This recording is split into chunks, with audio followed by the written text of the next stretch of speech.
The CoinWeek Podcast is brought to you by PCGS, the standard in the rare coin grading industry. To learn how PCGS's new NFC anti-counterfeiting technology can benefit you and your collection, visit www.pcgs.com. Speaking of PCGS, today on the CoinWeek Podcast, we interview PCGS President Brett Charville. Brett Charville was wrapping up his trip to the PCGS Members Only show at the Bellagio in Las Vegas when we recorded this interview. We discussed the Legend Rare Coin Auctions Regency 41 sale and how PCGS is leveraging new technology, including the NFC chip, to protect collectors and coins going forward. It's a major revolution in the way graded coins will operate in the numismatic marketplace, and we get more information about how this was developed. We talk about this and more next on the CoinWeek Podcast.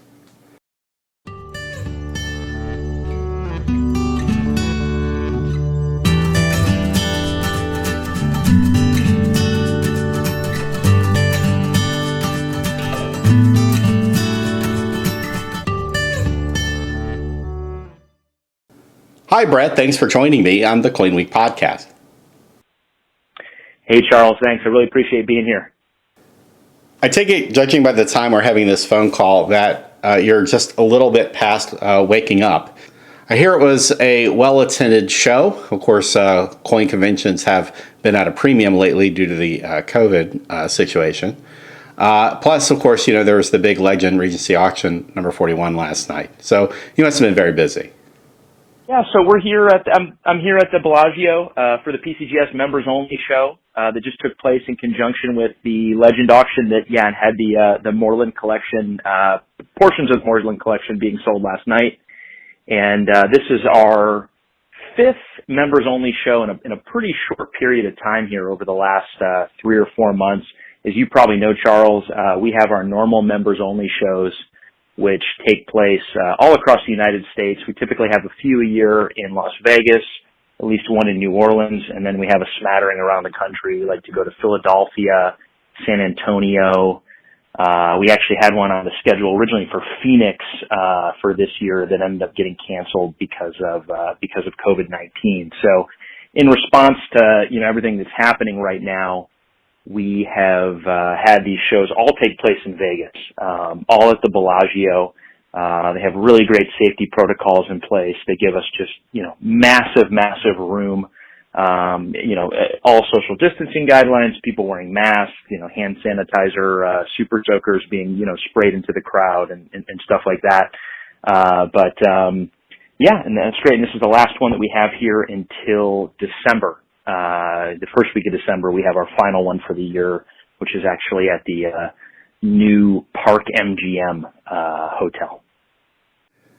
Obviously, the Cardinal Moreland $1794 was offered, and that was a record-setting coin when it sold last. And with all the pre-sale marketing and news surrounding this coin, it's always disappointing when a coin like that doesn't sell. But overall, looking at the Legend auction in its entirety, one of the things that stands out to me is something that probably 2 or 3 years ago nobody would have expected. There's been an incredible resurgence for coins priced between $7,500 and $25,000, maybe upwards even to $50,000. The Regency 41 sale had quite a number of these coins, and the prices were either at about the expected levels or slightly above. And I saw the same thing at the last Heritage and Stack's Bowers sales. So from your position in the industry, are you seeing this resurgence in this material at PCGS in terms of the number of coins being submitted? And as somebody who is formerly in the trenches selling coins yourself, is this a different environment than when you left that part of the business? Yeah, absolutely. And to echo your sentiment, you mentioned coins 7,500 to 25,000. I would actually probably even, take it one step further and remove that kind of lower barrier. I think everything up to 25,000 and probably a little bit higher, we're seeing a lot of really good price action on. And, I was always a hobbyist. I was always a coin collector as a kid and tried to trade a little bit and stuff like that in high school and college and stuff. But really, I started in 2005, at Heritage. And so my first A&A I went to was the San Francisco A&A in 2005. And that was, I think we're now kind of approaching, that 2005, 2006, 2007, probably the best coin market that I had ever seen. I didn't realize that I was coming into a really good coin market, right? And I think we're about there. I was talking to, John Albanese, a few weeks ago, and he said, I'm almost scared. I'm scared to use the word hot with the coin market, almost like I'm gonna jinx it, but really we are. We're finding ourselves in a hot, coin market, hot overall collectibles market. To your point, the price action on a lot of, the not, mega coins, have been performing very well. Yeah.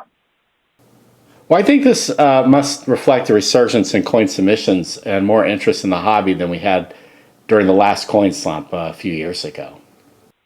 Yeah, so I've been at PCGS for about 2 years, and a number that we're really, really proud of that we talk about a lot internally, externally, is we have our Collectors Club members. So, collectors, for direct submission privileges at PCGS, they pay an annual subscription, they get access to our magazine, and then they get, their ability to submit directly.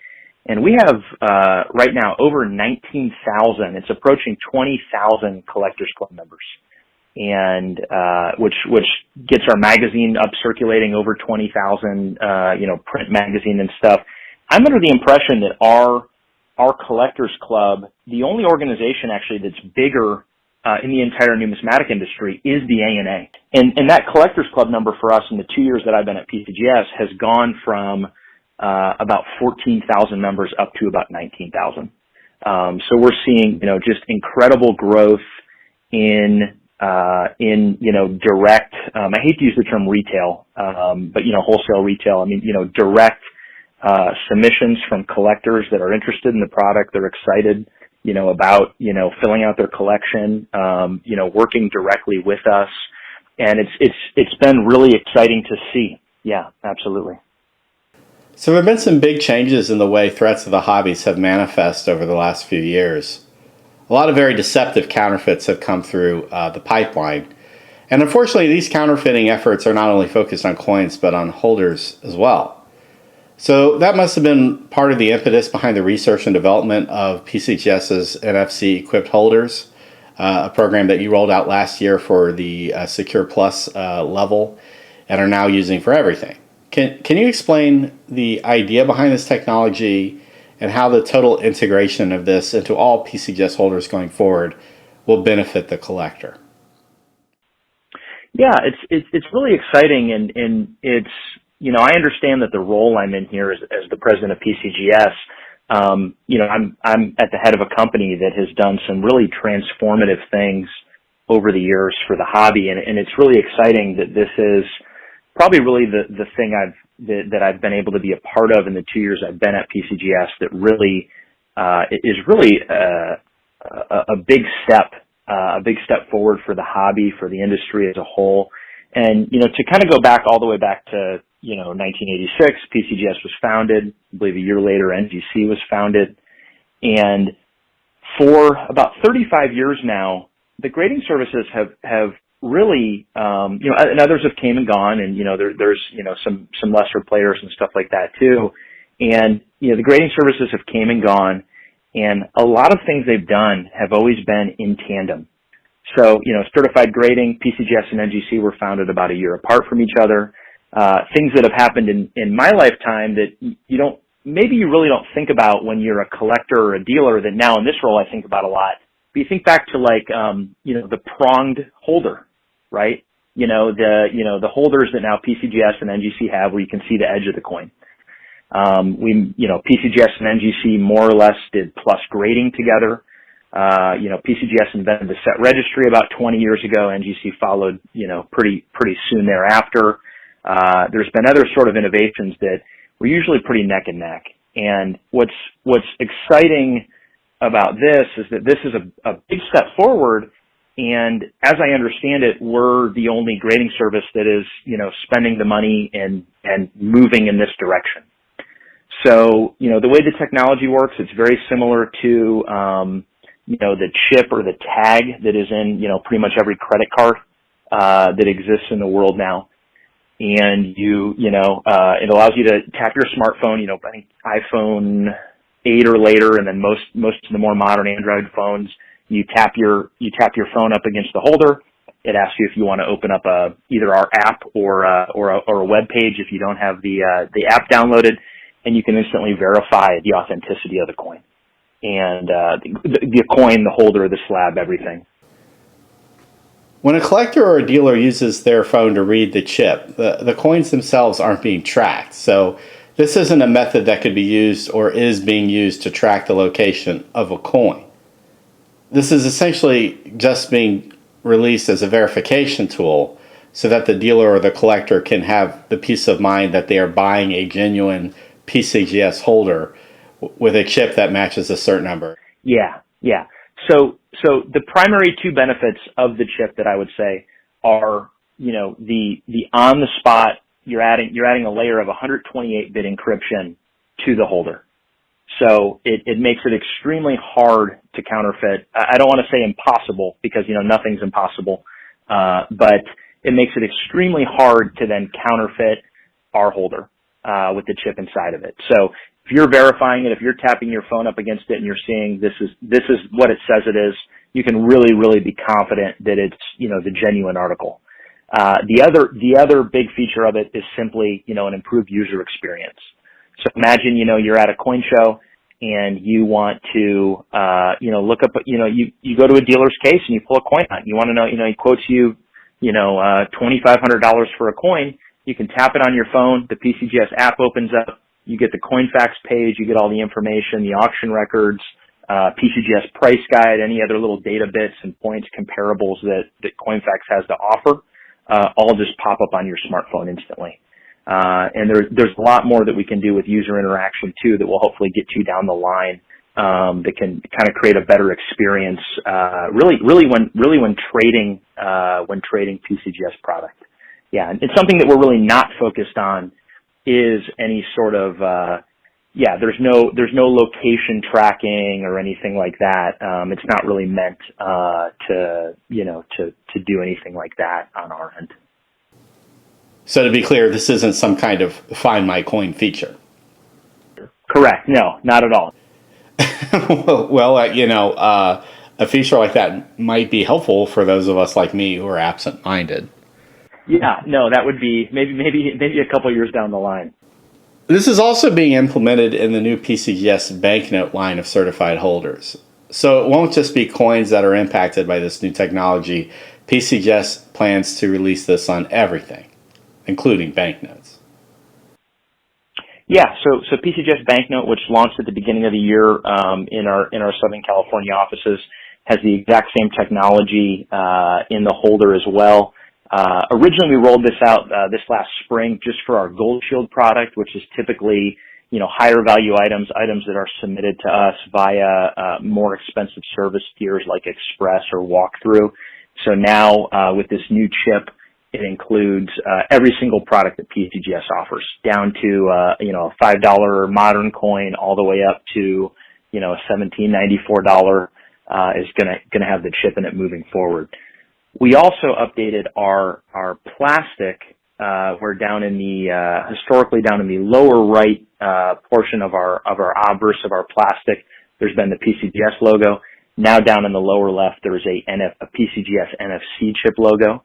And then on the back of our standard insert, there is a NFC chip label marker as well.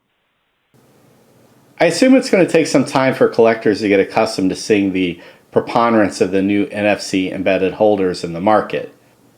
I see that going forward to the end of the year, you're offering a crossover service, and that's $12 a coin for a reholder. Yeah. And so we've done a couple 100,000 so far this year, and now that it's in everything, that'll be closer to like 3 million things a year, moving forward. And a lot of it too is it's funny that it's for me. I was at the coin show yesterday, and I collect still, and I'm looking in people's cases at stuff, and I need to start getting in the habit of it. Really is a better user experience to just tap my phone on the holder but, we're all such creatures of habit, right? And I'm used to, opening up a browser on my own and looking up the coin and looking at auction records or, other sales prices and stuff like that. So it's interesting, as everybody kind of migrates to this mindset of, okay, if it's a PCGS holder, I can just tap it and get all the information that I need. As someone who spends a lot of time studying the history of the industry, not just coins, but how the market works, one of the things that fascinates me is how much innovating the grading services have done since they were established. And ideas that seem novel at first to collectors become second nature over time. One thing I think we should keep in mind is that these innovations aren't going to stop. So I imagine the NFC chip isn't the only thing you guys are looking at that will help take the industry to a radically different place in 5 or 10 years. Yeah. And to your initial point, it's really interesting. It shows you how much we now almost as a hobby and as a collecting community almost kind of take for granted, so much that third-party grading is done. A couple examples I can think of off the top of my head. I was on I'm in some coin Facebook groups and stuff, and some of them I'm really low key, people don't, I don't post. I'm just kind of lurking, seeing what people are saying in the market. And a guy had posted, he had gotten his grandfather or something had given him 100 PCGS sample slabs that were the old, we did a run when we had the post Rattler. It must have been right when we switched from the Rattler. We put a bunch of Cirque wheat cents into, our holder in 1989 or 1990. And it was the poster of the post said, why would anyone holder these? This doesn't make any sense. And it's well, in 1990, you still had to explain to somebody, there's this product where they put it in plastic and this is what it looks like. This is literally what the product looks like. And, the other example is, I was at HKCS, the Hong Kong Coin Show last year, and I was speaking with our Malaysian Submission Center. And we were talking about samples, and he's saying, I need more banknote samples. I need more banknote samples. And we were I kind of asked why. And he said, you got to understand, all these people collect banknotes. They've literally never seen a banknote holder before. I have to give them a sample so they understand what the product itself is. And you and I are sitting here talking. We've been talking about putting a computer tag, a chip into a holder, and it's we're not even thinking about that. They're at the fringes of the market. And in the past, there have been people that couldn't even visualize what a PCGS holder looked like if you didn't physically show them what it was. So it's interesting, very interesting to see the evolution of it. And we're always working on stuff. That's why I really like being at, Collectors Universe, PCGS's parent company and our sister company, PSA, is that we've always considered ourselves very much at the forefront in the hobby for technological advances. Maybe I'm a little biased, but I feel our even down to the things of our user experience on our website and stuff like that, we feel like we're always very up to date. And that's something that, people that have ran PCGS before me have always understood the importance of. I feel like I understand the importance of is, on the technology side, moving our hobby forward. And we are working on some cool stuff. And I think the next, 5 or 10 years, we'll see, hopefully maybe sooner than that, maybe next 2 to 5 years, we'll see some pretty radical, positive changes of how we collect and how we interact and, ultimately, how we view and participate in our hobby. I've had the good fortune of holding and seeing prototype holders from both PCGS and EGC before the companies actually launched. And even at that time, certain decisions that we take for granted today, like the layout of inserts and where the grade is and all that, none of this was really decided back then. The companies that were helping to make prototypes didn't understand our market. And it took very sage expertise and ingenuity on the part of the grading service founders to make the right calls. And I think something similar has happened recently. Compared to the beginning when the services were focused on grading top-tier coins or mass-market coins, the industry has really branched out. Now we have world coins being graded, we have tokens, metals, all sorts of exonumia. Of course, we have banknotes and objects similar to banknotes and holders. And now that it's sort of caught up, it seems like the industry has opened its expertise up to these areas so that there's essentially a way to experience this hobby no matter what you're interested in. And it's refreshing to me to see that the industry has responded to that instead of keeping such a homogenous and narrow focus on quote unquote investment type coins. Yeah, and you just hit on a great point, Charles. And it's to that point, PCGS, we were guilty of this years ago, and I think other larger organizations were, in that there was a little bit of initially. I don't want to say elitism, but, when 15, 20 years ago, when grading was more of a novel concept, there really wasn't any, there was almost kind of a snicker when somebody would want to, certify and encapsulate a $100 coin, or even like a $500 coin. And I think that, as a hobby, we've done a good job. I think this is another area where we're kind of leading the way. If you look at a lot of the content that PCGS pushes out, be it on our website, be it with partners like you, be it with our magazine, the Rare Coin Market Report, is that, you have to have articles about collecting a budget like dollar set. There are people that still put their nose up to, Franklin halves and stuff like that. And I remember, somebody was telling me a story recently about, a coin dealer who's, he's in his 50s, and he was putting his nose up quite recently to some of the prices that were being realized on Franklin halves and Roosevelt dimes. And another dealer pretty smartly responded to him and said, hey, when you were starting out in 1975, did you consider a 1916 Barber dime a modern coin? Oh, well, no, absolutely not. Like, well, okay, well, that 1956 Franklin now is older, than that 1916 Barber dime was when you started as a dealer. Just because a Roosevelt dime is still in circulation now doesn't mean that, a 1948 Roosevelt dime in high grade isn't a rare and cool coin, So it's interesting the way the hobby has evolved. It's casting a wider net, and it's made it a lot more fun. Because it isn't, fully just an investor base or something like that are dealing in certified product. It's everybody. It's the whole market. It's a blast. So, Brett, one of the things that I think about, and I think maybe this dovetails into what you're talking about, is that one of the things about certified coins, especially when a lot of coins you see are AU or mint state or higher end, is that they can be very expensive to collect. And I don't know if your local or regional coin dealer can stock up on a wide array of that type of inventory.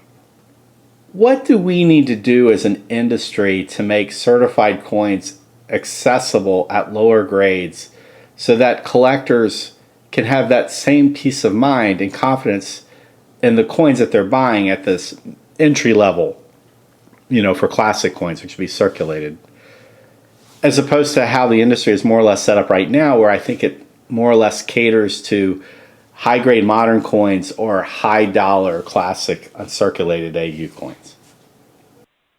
Yeah, and that's a great question. And I think naturally we're already seeing, a lot of that, in that a lot of the submissions we do get in on our economy tier, are very, heavily focused on a lot of collector coins and stuff. We do have a bulk grading program for Collectors Club members that can, lower our submission prices a little more. The fact of the matter is, you kind of take it for granted, but most of the times it really requires just as many people, and it's just as difficult to grade a Morgan in 64 rather than your example, that XF Indian head cent or something like that. But, we're always looking for ways to kind of properly segment, our submission tiers and stuff like that, and really kind of maximize value for people, and really kind of put service tiers forward that people can use for and feel like they're getting good value, and it allows them to collect in those ways. Something that we talk a lot about internally is, we really want to be, first in a collector's home, when they start dealing with certified coins. So you have somebody, be it, somebody young or old, that's getting more and more into collecting. they could be spending $50 a month on coins, or something like that. When they take the plunge and they buy that first certified coin, from a branding perspective, from a user interface perspective, from a marketing perspective, we really would love to be the first certified coin that every new collector buys. So it's certainly front of mind for us in getting through those challenges. Now, a lot of those first coins into somebody's home is a modern coin today. People are more likely to go onto retailer website, a place like AppMax, and buy a certified Silver Eagle as their first certified coin that they buy. And we're always looking for ways to be part of that entry level part of the market. Brett, do you remember the first PCGS coin you ever bought? Yes, 1886 Morgan in 64. Well, I remember mine. It was a 1958D Lincoln Cent and MS65 red that I probably about 25 years ago for $10, and I still have it, and it's still red. Brett, thank you so much for taking the time out of your morning this morning, maybe skipping breakfast to talk with us. Congratulations on getting this new technology into the marketplace, and we hope that it gives collectors the kind of peace of mind that they are looking for and sparks yet another evolution in the coin industry. Yeah, absolutely. And thanks for having me, Charles. And I really appreciate listening to all these podcasts. And it's been an honor to finally make your list to get on one. So this has been great.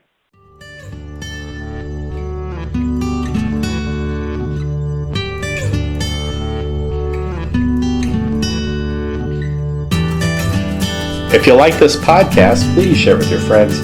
And remember, you can download every episode of the CoinWeek Podcast for free from the iTunes Store. For CoinWeek, I'm editor Charles Morgan. Until next time, happy collecting.